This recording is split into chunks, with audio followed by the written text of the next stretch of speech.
Alright, so what's up? Welcome back to the channel. Pretty fast update from the last one. This one is going to be politically incorrect one, probably long awaited one.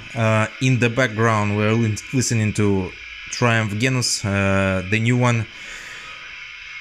Yeah, so in the last one I said I'll be waiting maybe for some new stuff to come in to make this update even longer, but fuck it, I have free time, so let's do it. I am coming off from a family picnic.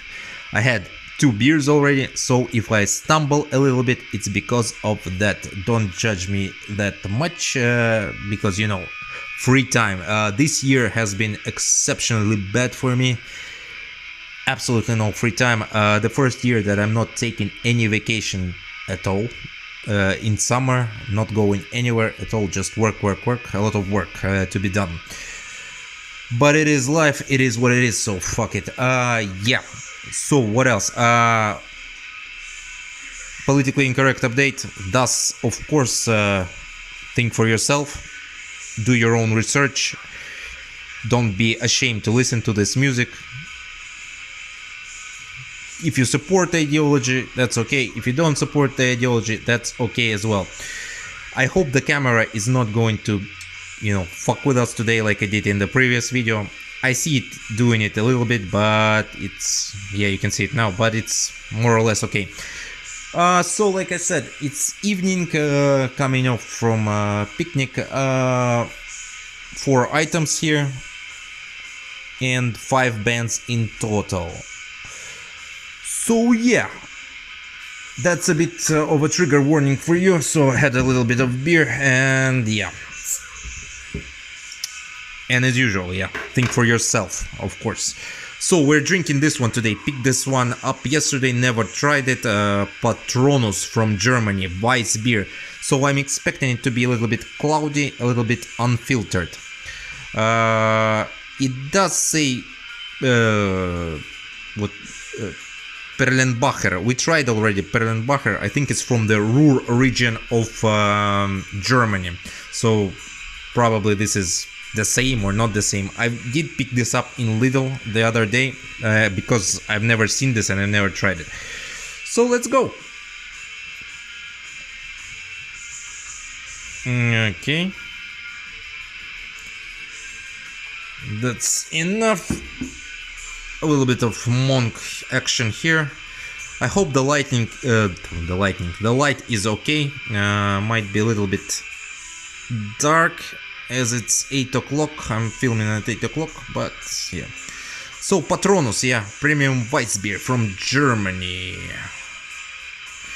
Already, let's take a look. It's not as cloudy as Paulaner though.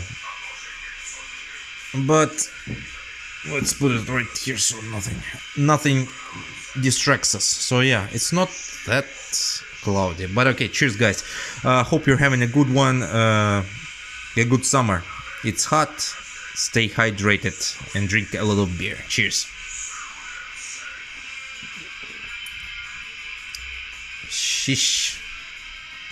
Okay, I did feel a little bit of Paulaner hint, but yeah, a little bit not that good, but it's okay. Okay, let's start. We're starting off with a 7-inch. Let's put it right here. So this is Moontower and Silberbach split. Satanic March for Victory, released in 2007, released by a label that was called, or maybe still is called, Wotanstall. It's a German label. Mostly, it says they did some black metal, but mostly when I looked through the bands, they did an SBM. This is a 17 minutes long split. Each band is represented by 2 tracks. A bit of fair warning about this one. Let's take a closer look. So about Silberbach, right? I'm not sure if Silberbach though is an SBM band or if they have any connections with an SBM scene. I'm not sure about this. Of course, Moontower has connections, and we already talked about Moontower on this channel, especially their full length. I think it was called Antichrist Supremacy. Yeah, I think something like that. But anyway, since we have Moontower and we have this beautiful split, let's talk about each band. Actually, let's start off with Silberbach, because like I said, I'm not sure if they are NS or not. So established in Germany in 1996, the band here is represented, like I said, by 2 tracks. I'm gonna speak first about their music. So in its core, this is a raging black metal with a good variety of tempo. I really enjoyed both of their tracks. One track is called Bellum Istum, and another one is called And He Spreads Dead Words in the Abyss of Nothing. Very cold riffs, very intense stuff. It actually made me wonder about their full length. So on this week, I'm actually gonna check all their full lengths, because it's pretty good stuff. It's very basic black metal, but it's very riffy and it's very fast. So if you're into that kind of metal, black metal, check this band out. Also, it's a shame I didn't find lyrics to their songs on this EP, because the song that caught my interest was the first one, Bellum Istum, or some say Justum or Justum. It's of course in Latin, and it means just war. So justified word or just war, so you understand what I'm talking about. Basically, this is a doctrine which includes a series of criteria that need to be met for the war to be justified. It kind of spreads into 2 parts. One is, I'm going to say Just, not East, but I'm going to say Just ad bellum, which is the right to go to war. And the second part is Just in bello, right to conduct in war. So basically, this is a doctrine about justifying the war, going to war, and how the war ethics work. So that's why I was very interested in finding lyrics for this song, but I didn't. Of course, this doctrine is spread worldwide. The main ideology behind this doctrine is that war is a horrible act, but sometimes war is not the worst act. Different cultures have, of course, different opinions on this topic. For example, Orthodox Church is very interesting. In this case, it usually justifies war if the motherland is at risk or the faith is at risk. Yes, most of religions do that, but come on, I mean, like, nowadays Catholicism is pretty weak compared to nowadays Orthodoxy. You can have a prime example in war in Ukraine, for example, where Russian Orthodox Church justifies every horrible deed, you know. Bible, never heard of it. Come on, kill some more. Of course, also doctrine says about the ethics of war, for example, that you cannot use, one of the points was you cannot use mass rape in war.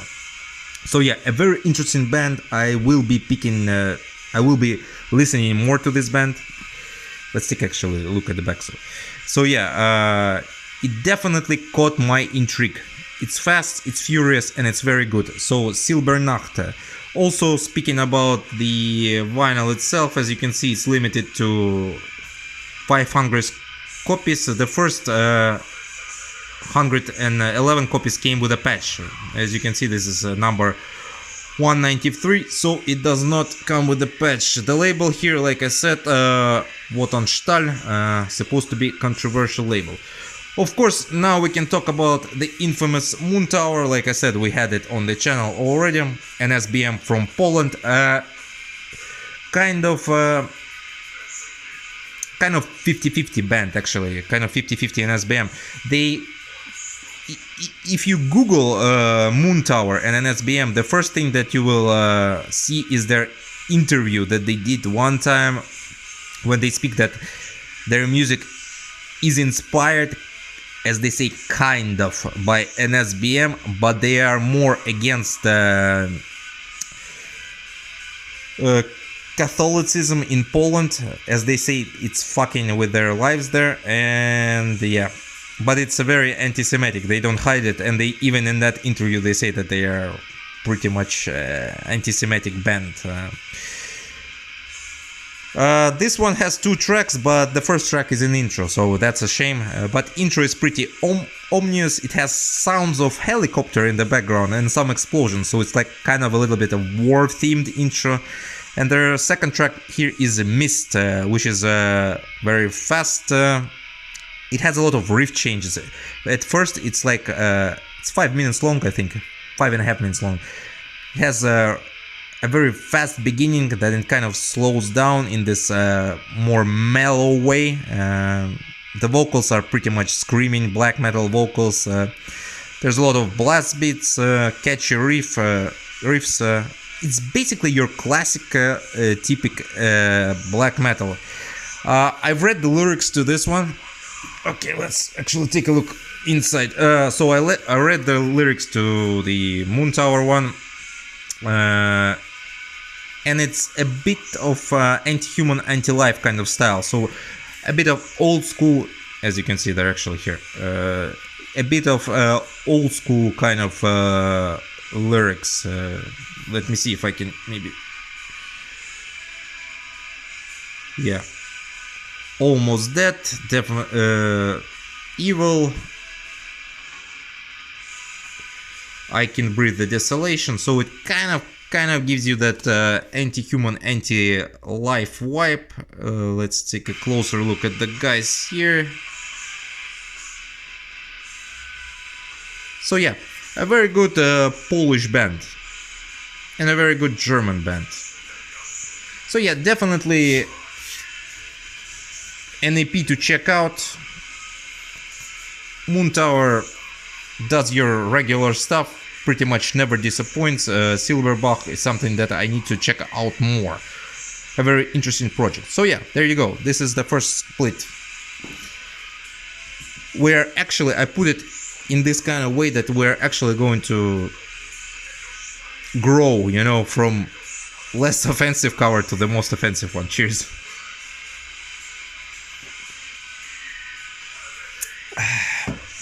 Alright, moving forward, right? Now we have a CD. Ugh, Jesus Christ. Let's put it like this. We have this one. Everybody should know this one by now. Deep Dark Twilight Before Dawn, or Spirit of Sunrise. Does it ring a bell? It should. We're talking about one of the most greatest bands that came from Russia, established in 2001. You can say it's established in 2001. It was established a bit earlier, but they had a bit of splits coming back together and stuff like that. Of course, I'm talking about the infamous Temnozor from Russia. Their second full-length album, released in 2005, Вольницы в просень ночей, or in English, Folkstrom of the Azure Nights.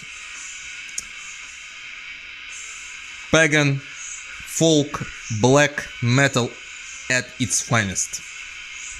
At its fucking finest. It's a very shame that band doesn't release more albums.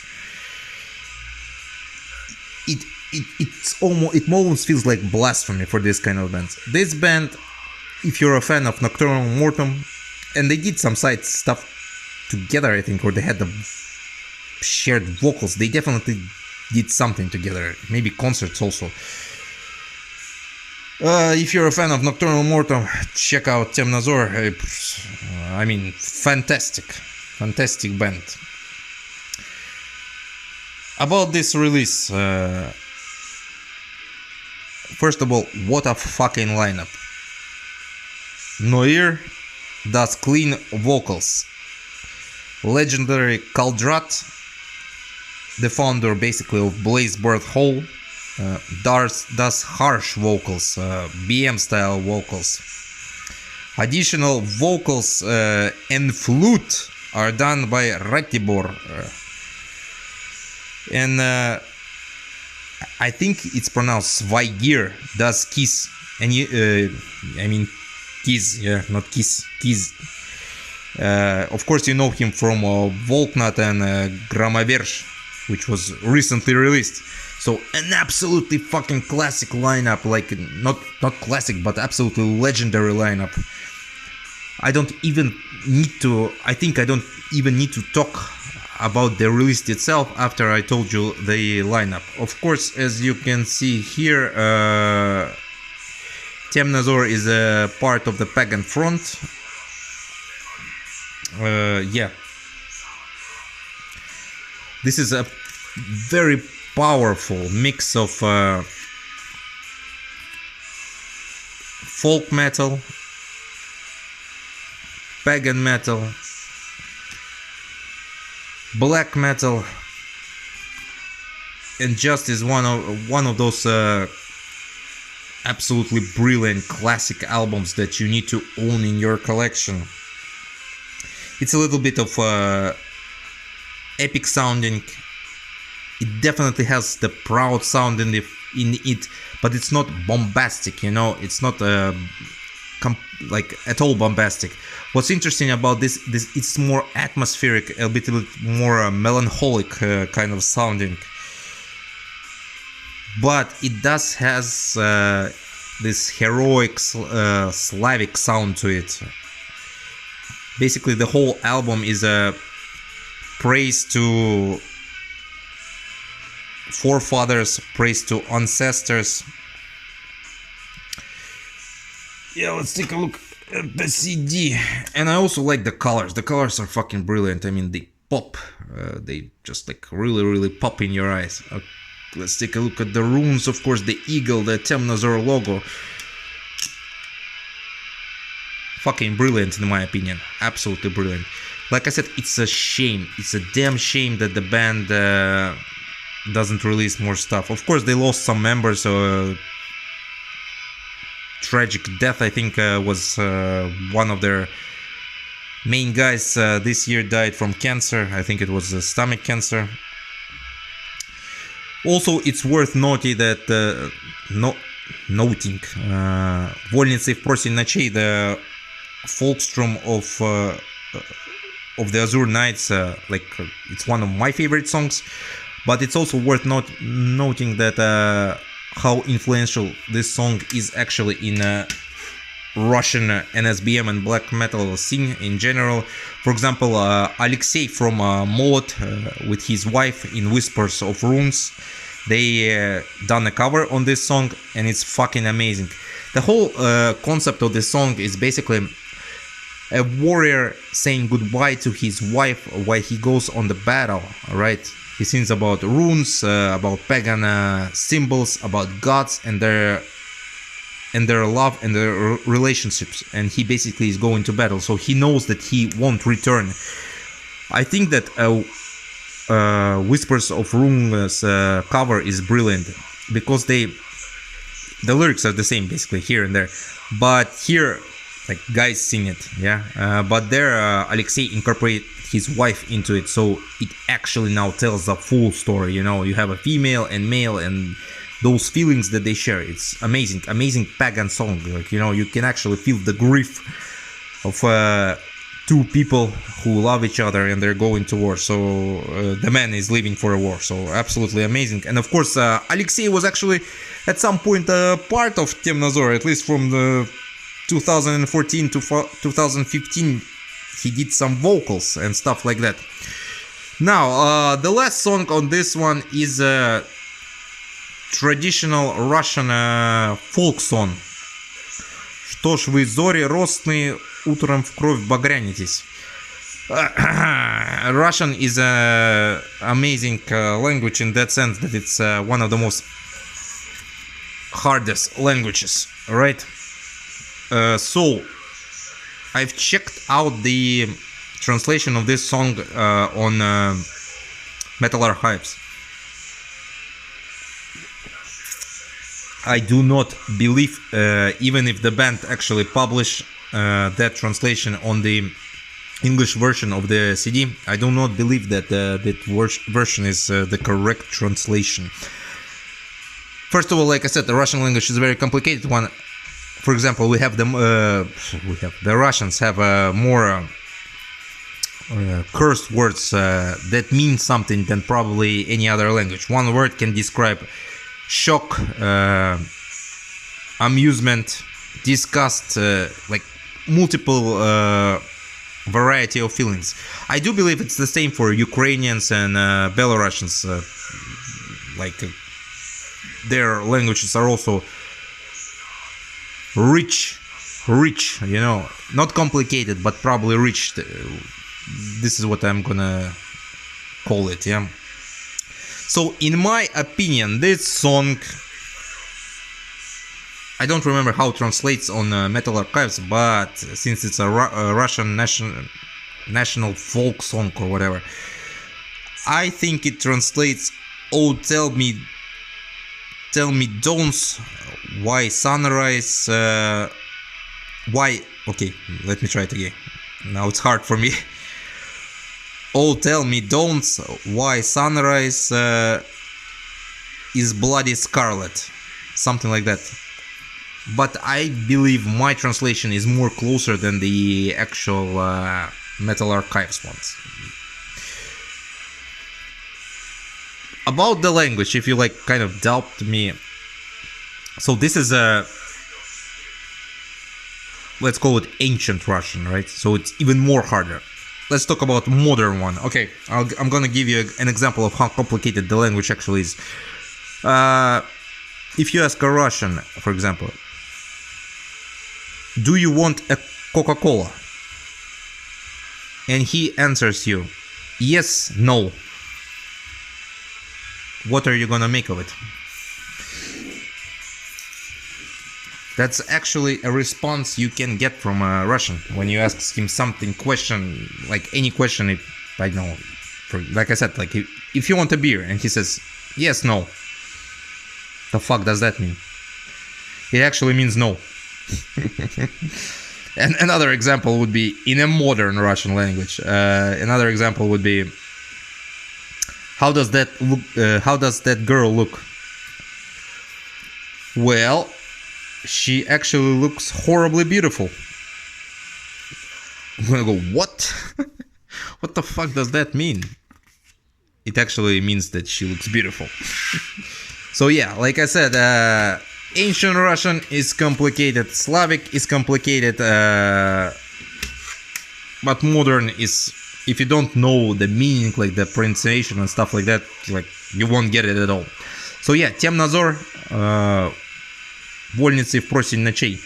Amazing stuff, legendary band, one of the most important bands in a Russian black metal scene, an SBM scene, pagan scene, you name it, Temnozor will be there. Absolutely fucking stellar. Whoa, what the fuck, 23 minutes already, Jesus Christ. I was hoping for a faster. Okay, while I'm pouring it, I'm gonna tell you about the next one. So, next one we're gonna have a controversial label. Of course, if you hear controversial label, you know that the person is talking about Asrar. Got all this stuff in a trade. I had a birthday gift, a vinyl, which just stood on the shelf because it was gifted, like, oh, you listen to vinyl, here you go, this is a vinyl, you know. Completely not my style, not a band I enjoy. I do not listen to only, of course, black metal, like I stated already on this channel. Like, but 95% is black metal. But of course, I like I don't know, Perturbator, for example, and Depeche Mode, and like some classic stuff, classic rock and stuff like that. But yeah, 95% is black metal. Of course, I like one of my favorite bands is My Dying Bride. So yeah, cheers. So yeah, this was like fucking metalcore or shit like that. Oh no, not metalcore. It was shoegaze, and it was a limited edition. It went for about 80 to 100 euros. So I traded it for 2 vinyl from people from Tallinn. Since Asrar now is located actually in Tallinn, the city is like, I have a lot of friends who have now his records. I don't know where they get them from, but I do have some friends like that who have his records. I know that they didn't buy them, or they maybe bought them in bulk from him. But anyway, so yeah, a bit of a interesting situation here. So like I said, next two were gotten in the trade and are from Asrar. So let's take a look at the first one. Let's start with this one, because this is some good shit actually. I want to point out one thing. I'm gonna show you these two releases for what kind of person he is, or you assume he is, or whatever. I'm gonna give him one credit. Surprisingly, out of nowhere, I think the quality of the releases, like the cover, the inserts and the vinyl, for some reason drastically increased. Now it's not a fucking photocopy or Xerox copy. Now it's actually a very fucking beautiful releases. I'm gonna show you both of these releases so you can make up your mind, but I think they're fucking amazing. So we're starting off with this one, Stormjaers. So from basically this is an Afrikaner band, if I'm pronouncing that right. The translation of the band name Stormjaers means storm chasers. Established in around 2022, they had 2 demos released in 2022, and this is their 2023 full-length debut, 26 minutes long. Lierde vir die Vlam. I translated it to something like "For the Love of the Flame." The project is the main concept behind the project is Afrikaner nationalism.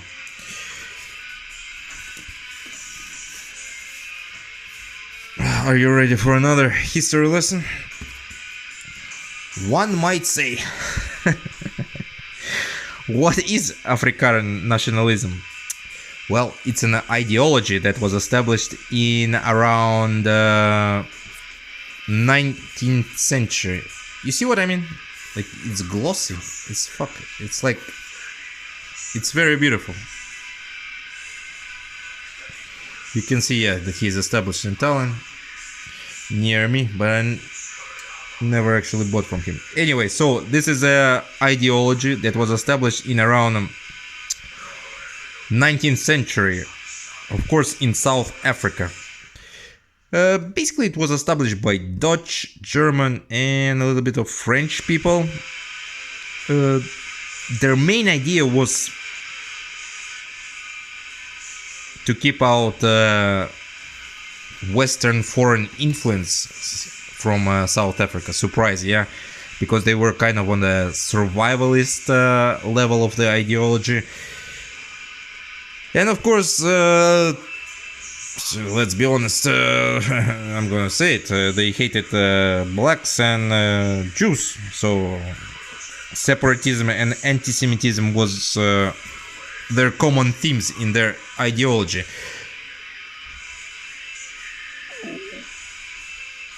One of the guys, let me actually remember his name. He wrote in a paper. He was so one of the leaders was a guy from a Dutch Reformed Church.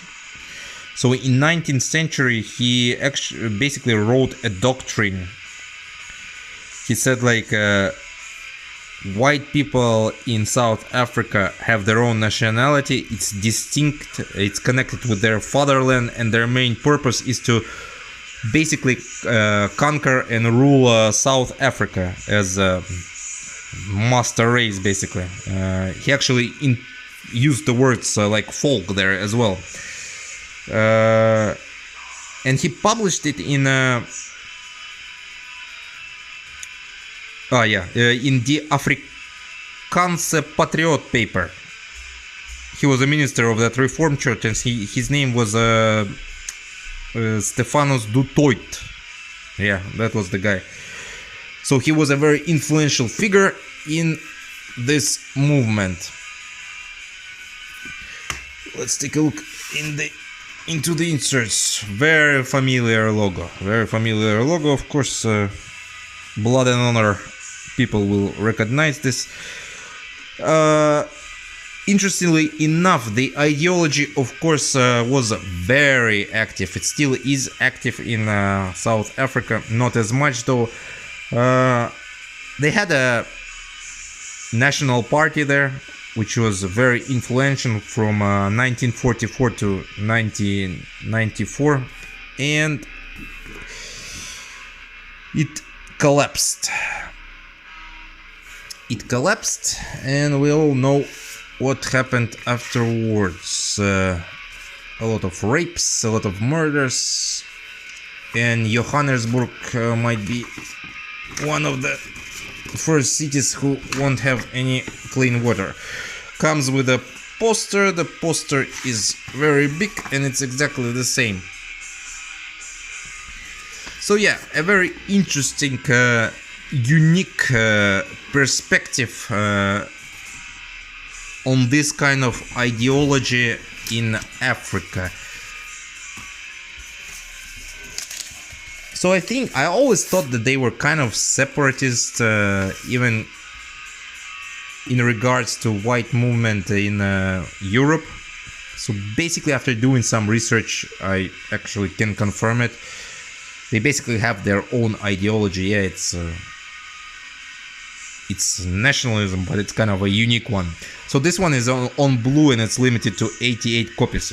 Regarding the music, since it is a music channel, this one has a little bit of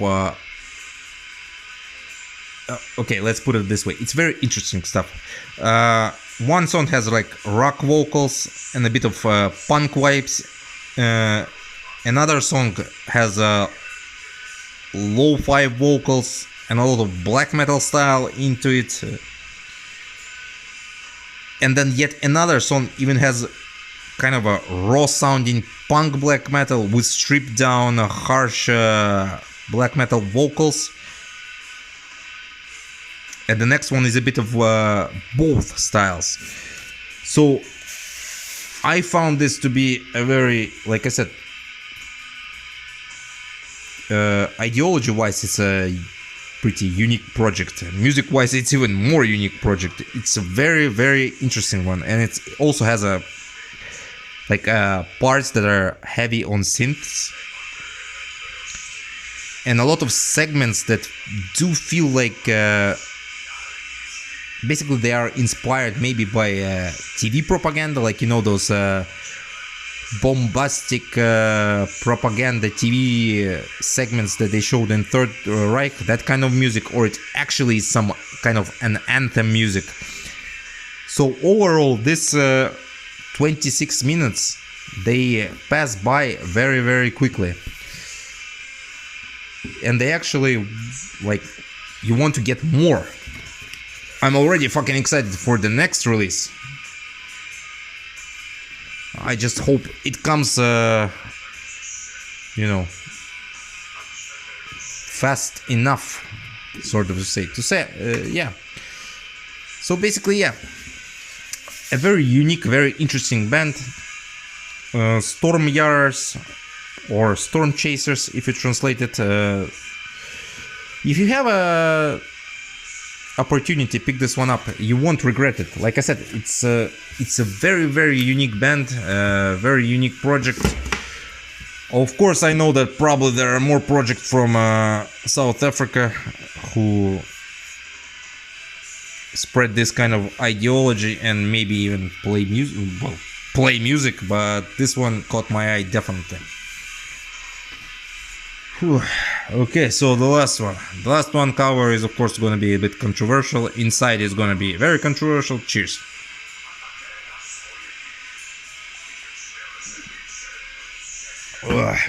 Okay. Which one might that be? Well, this one is going to be a legendary band. It's gatefold, so I can put it like this and talk and not hold it. Wow. Like I said, the quality of the releases, they are Stardust or bootleg. Actually, are pretty good right now. So Aryan Camp 88 from Belgium, established in 2003. This is a full band, like they have a lot of they have 4 members in. Actually, we talked so much again, the fucking music is over.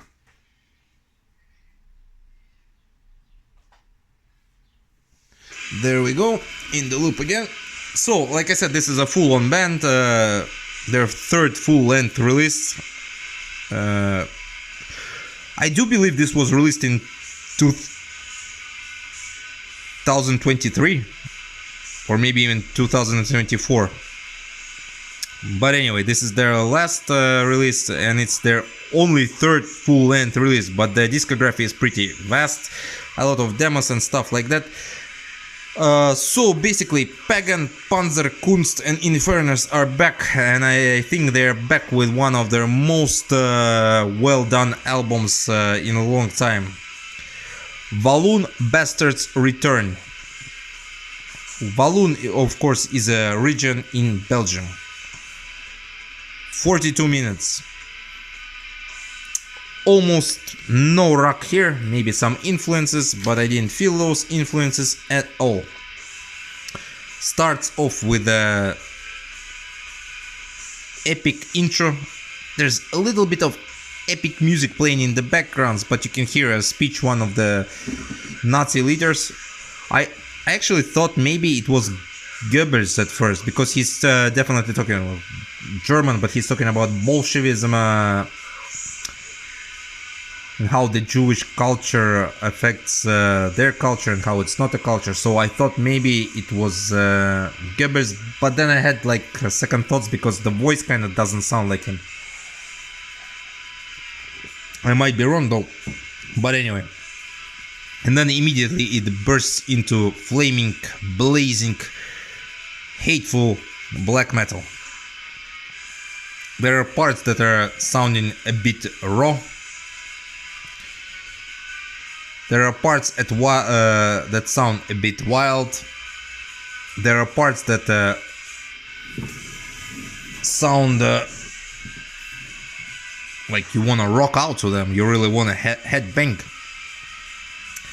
If you kind of like the faster side of black metal, this is definitely one that you need to pick up. There are a bit of epic riffs here and there.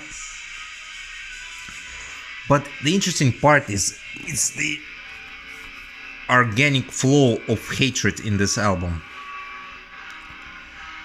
Like, it's very, very organic. Like I said, for me, it's probably one of their best works, up to date.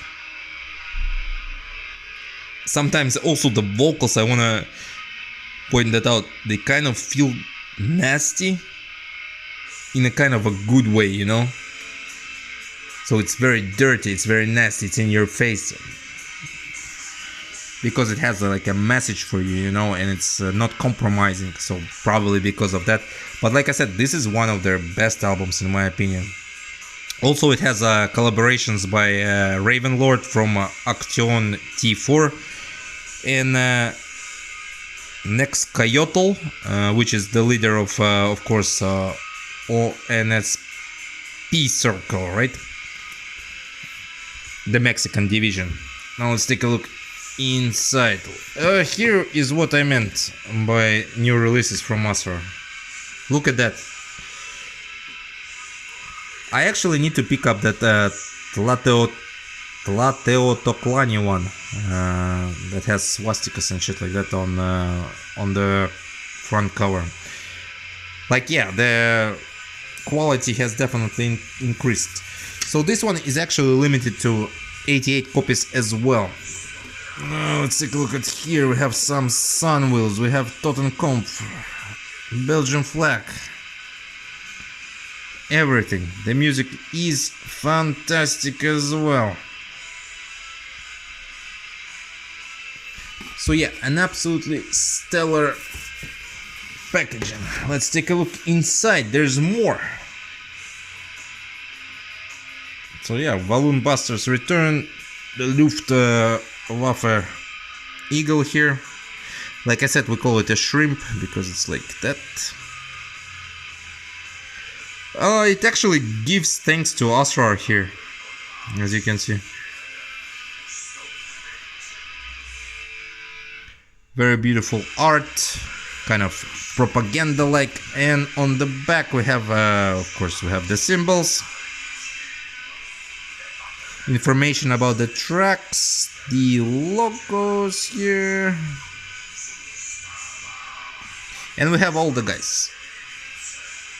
Let's start from here. As you can see, the Mexican guy here,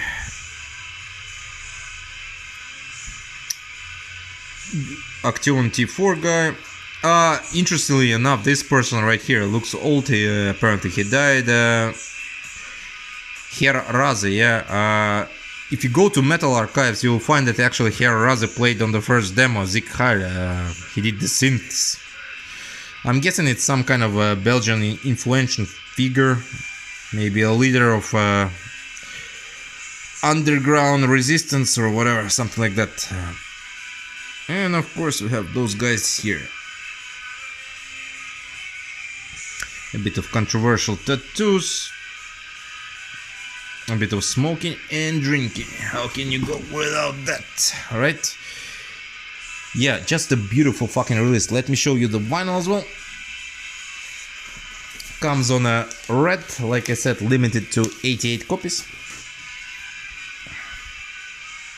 Fantastic, even more great in Third Reich inspired art.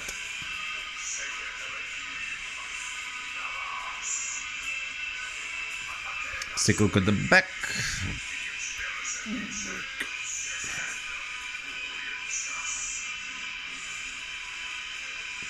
So yeah, amazing release by Aryan Kampf 88. Like I said, probably one of their best releases that they had in a long time.